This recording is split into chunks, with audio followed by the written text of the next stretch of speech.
अस्सलाम वालेकुम दोस्तों हमारी दुनिया का एक ऐसा मुल्क है जिसको आज के दौर में तो म्यांमार के नाम से जाना जाता है। मगर क्या आप जानते हैं कि इस मुल्क का पुराना और तारीखी नाम बर्मा था। बर्मा का नाम जब भी हम लोग सुनते हैं तो हमारे दिमाग में दो ही चीज़ें आती हैं। पहली तो आखिरी मुग़ल बादशाह बहादुर शाह ज़फ़र कि जिन्होंने ना सिर्फ अपनी ज़िंदगी के आखिरी दिन सज़ा के तौर पर यहाँ पर काटे थे बल्कि उनकी कब्र भी आज तक यहीं पर मौजूद है। और जो दूसरी चीज़ है वो कुछ और नहीं बल्कि रोहिंग्या मुसलमानों का कत्लेआम है। और ये कत्लेआम कोई सदियों पहले नहीं बल्कि आज से सिर्फ 6-7 साल पीछे यानी कि सन 2016 और 17 के दौर में हुआ था। एक ऐसी नस्ल कुशी की जिसमें हज़ारों की तादाद में लोगों का कत्लेआम तो हुआ ही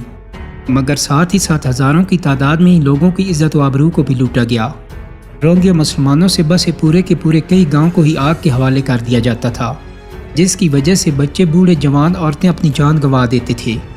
इसका नतीजा ये हुआ कि अपनी जान और इज़्ज़त बचाने की खातिर रोहिंग्या मुसलमानों ने म्यांमार छोड़कर आसपास के इलाकों में पनाह लेना शुरू कर दी। और यहाँ से लोगों का एक ऐसा इनखला हुआ कि जो हमारी जनरेशन ने पहले कभी नहीं देखा था। ऑफिशियल रिपोर्ट के मुताबिक भी लगभग 8 लाख से ज़्यादा रोहिंग्या मुसलमान म्यांमार छोड़कर आसपास के इलाकों में गए और जिसमें सबसे ज़्यादा बांग्लादेश में गए,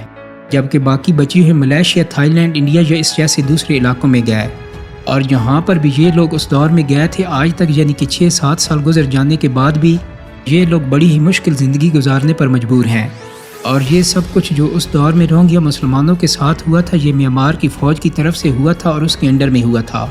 लेकिन दोस्तों कुदरत का इंतकाम देखिए कि 6-7 साल गुजर जाने के बाद एक बार फिर से म्यांमार चर्चा में है और एक बार फिर से म्यांमार में यही सब कुछ हो रहा है। मगर फ़र्क ये है कि इस बार ये रोहिंग्या मुसलमानों के साथ नहीं बल्कि किसी और के साथ हो रहा है। म्यांमार से आजकल जिस तरह की तस्वीरें, जिस तरह की वीडियोस वगैरह निकल कर सामने आ रही हैं वो यकीनी तौर पर हैरान कर देने वाली और चौंका देने वाली हैं। आसपास के जो पड़ोसी मुल्क हैं जैसे कि चाइना या फिर इंडिया वगैरह ये भी मुतहरिक हो गए हैं और इन्होंने अपने लोगों को वार्निंग भी दे रखी है कि जो म्यांमार में मौजूद हैं।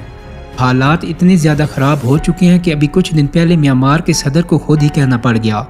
कि अगर ये सारी चीज़ें और ये सारे हालात जल्द कंट्रोल नहीं किए गए तो हमको बर्बाद होने से कोई नहीं बचा सकेगा, क्योंकि हमारा मुल्क टुकड़ों में बंट जाएगा। दोस्तों बर्मा मतलब कि म्यांमार में आजकल क्या चल रहा है और क्यों चल रहा है, किसके इशारे पर चल रहा है और आखिर ये मुल्क पिछले 3-4 साल से लगातार किस बड़े अजाब का शिकार है, यही सारी चीज़ें आज की इस वीडियो में हम लोग जानने की कोशिश करेंगे। अब अगर सबसे पहले बात करें म्यांमार से जुड़ी कुछ बेसिक इन्फॉर्मेशन के बारे में तो म्यांमार एक ऐसा मुल्क है कि जिसका बॉर्डर इंडिया, चाइना, बांग्लादेश और थाईलैंड जैसे कई मशहूर ममालिक के साथ मिलता है। इसकी आबादी लगभग 5.5 करोड़ के करीब है, जिसमें से 88% लोग बुद्ध मज़हब को फॉलो करते हैं और यही मज़हब यहाँ का सरकारी मज़हब भी माना जाता है। बाकी 6% के करीब लोग ईसाई मज़हब को, जबकि 4.5% के करीब लोग इस्लाम को भी फॉलो करते हैं और बाकी बची हुई 2-3% लोग अलग अलग मज़ाहिब को फॉलो करते हैं। दोस्तों फ़िलहाल बात करें अगर तारीख़ की तो इंडिया, पाकिस्तान जैसे इलाकों की तरह बर्मा का ये इलाका भी किसी दौर में अंग्रेज़ों के कंट्रोल में आ गया था, मगर फिर जब वर्ल्ड वार का दौर आया तो जापान ने अंग्रेज़ों से ये इलाका छीन लिया और यहाँ पर बर्मा की कुछ लोगों की मदद से एक गवर्नमेंट बनाई गई जो ज़ाहिरी तौर पर तो बर्मा के लोगों की थी मगर कंट्रोल पूरी तरीके से टोक्यो से होती थी। मगर जापान की ये कठपुतली गवर्नमेंट ज़्यादा लंबे वक्त तक ना चल सकी और जल्दी इस गवर्नमेंट के अंदर फूट पड़ गई। नतीजा ये हुआ कि इसी गवर्नमेंट में मौजूद एक वज़ीर आंग सांग ने बगावत करके अपनी एक अलग पार्टी तैयार कर ली। तो इस पार्टी ने बहुत जल्दी अंग्रेज़ों से हाथ मिला लिया और फिर जापान को म्यांमार से बाहर निकालने की लड़ाई शुरू कर दी। और 1945 में फाइनली ये लोग म्यांमार को जापान के कब्ज़े से बाहर निकालने में कामयाब हो गए और बरतानवी सल्तनत की मदद से यहाँ पर एक नई गवर्नमेंट बन गई और इस नई गवर्नमेंट में वज़ीर आज़म बनाया गया आंग सांग को। मगर याद रहे कि पुरानी गवर्नमेंट की तरह ये भी एक कठपुतली गवर्नमेंट ही थी कि जिसको बरतानवी सल्तनत कंट्रोल किया करती थी, इसीलिए ये भी ज़्यादा लंबे वक्त तक ना चल सकी और मुल्क के अंदर ही हंगामे होने लगे। और बात इतनी बढ़ गई कि 1947 में एक धड़े ने वज़ीर आज़म आंग सांग को ही कत्ल कर डाला और फिर 1948 में फाइनली बर्मा को पूरी तरह से आज़ादी भी मिल गई। दोस्तों बर्मा को आज़ादी तो मिल गई मगर फ्यूचर में उसकी किस्मत में भी शायद वही सब कुछ लिखा था कि जो पाकिस्तान की किस्मत में लिखा हुआ था। जिस तरह से पाकिस्तान के अंदर तारीख़ में कभी भी पॉलिटिकल स्टेबिलिटी नहीं आ सकी और हमेशा फ़ौज का ही दबदबा रहा है और फ़ौज की तरफ से जब चाहा जाता है तब तख्ता उलट दिया जाता है। बिल्कुल ऐसा ही मामला म्यांमार के साथ हुआ। म्यांमार के आज़ाद होने के कुछ वक्त के बाद ही फ़ौज का वहाँ की सियासत में दबदबा बढ़ने लगा और हर गुजरते दिन के साथ ये दबदबा और ये असर बढ़ता ही चला गया। اگر آپ لوگ برما یعنی میانمار کے پچھلے پورے 70 سال کی تاریخ کو اٹھا کر دیکھیں تو آپ کو اندازہ ہو جائے گا کہ اس پورے ہی پیریڈ میں وہاں کے لوگوں کی طرف سے چنی ہوئی حکومتوں نے کم اور وہاں کی فوج نے زیادہ حکومت کی ہے۔ مثال کے طور پر ایک شخص ہے جس کا نام ہے نیمن۔ یہ دراصل کسی دور میں میانمار کی فوج کے جنرل ہوا کرتے تھے اور انہوں نے 1962 سے لے کر 1988 تک لگاتار میانمار پر حکومت کی۔ دوستو ظاہر ہے یہ فوج کا راج تھا اور یہ ایک ڈکٹیٹر کی طرح کا راج تھا، مگر پھر 1987 میں نیمن سے ایک بڑی غلطی ہوئی اور ہوا یہ کہ انہوں نے بغیر کسی مشورے کے اور بغیر زیادہ سوچے سمجھے کرنسی نوٹ بند کر دیے، جس کی وجہ سے لاکھوں لوگوں کی بڑی رقم ڈوب گئی اور میانمار کی سڑکوں پر نیمن کے خلاف احتجاج شروع ہو گئے۔ ان احتجاج کو دبانے کی کوشش کی گئی مگر یہ دب نہ سکی، اور 1988 میں ایک دن تو ایسا بھی آیا کہ جب فوج کی طرف سے عوام کے اوپر گولیاں چلائی گئیں اور ایک دن کے اندر ہی 3000 سے زیادہ لوگوں کی جان چلی گئی۔ دوستو بغاوت کو تو کچل دیا گیا، مگر اس پورے ہنگامے کی وجہ سے اور اس خطرناک حادثے کی وجہ سے اس دور میں پورے میانمار کے اندر سے اچانک ایک عورت کا نام سرخیوں میں آنا شروع ہو گیا، اور یہ نام تھا آنگ سان سو چی، مطلب اسی آنگ سان کی بیٹی کی جس کو کسی دور میں جاپان کے خلاف لڑتی ہوئی ایک پہچان ملی تھی اور پھر 1947 میں اس کا قتل بھی کر دیا گیا تھا۔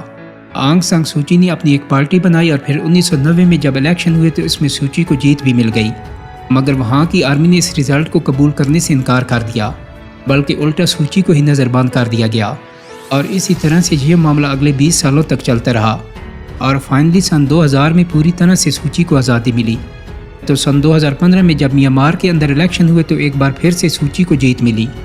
اور اس بار فوج کی طرف سے یہ رزلٹ قبول بھی کر لیا گیا۔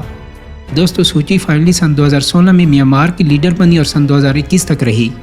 اور یاد رکھیں کہ اسی کے دور میں روہنگیا مسلمانوں سے جڑا ہوا وہ پورا معاملہ ہوا تھا کہ جس کا ذکر میں نے ویڈیو کے شروع میں کیا تھا۔